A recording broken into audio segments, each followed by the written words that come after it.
Ce qui est assez pénible avec certains militants de gauche, plutôt certains militants gauchistes, plutôt que de gauche, ce qui est encore autre chose, gauchistes ou sociaux-libéraux en fait, c'est-à-dire que ce soit des oso-libertaires, des trotskistes, des mecs du NPA, de LFI, du PS, c'est qu'ils ont un grand point commun, ces gens-là, c'est le rejet de la nation. Et ça passe par le sophisme le plus bête et le plus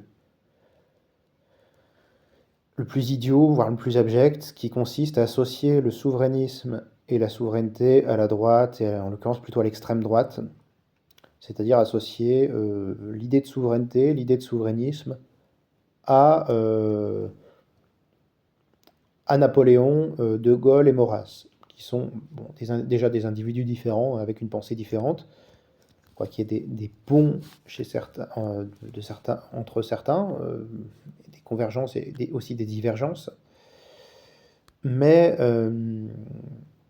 d'associer la souveraineté à une idée conservatrice, voire réactionnaire.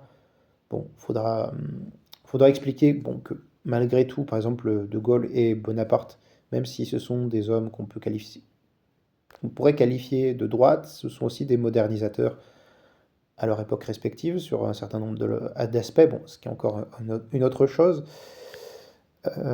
Mais il faudrait aussi leur dire que la souveraineté, le souverainisme, ce n'est pas une idée d'extrême droite, c'est une idée fondatrice de la gauche.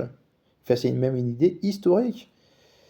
Fondatrice de la gauche parce que c'est quelque chose qu'on retrouve chez Jean-Jacques Rousseau, chez Robespierre, chez les Jacobins, chez Montagnard, dans la Révolution française, et même très, très appuyé dans l'aile gauche de la Révolution française.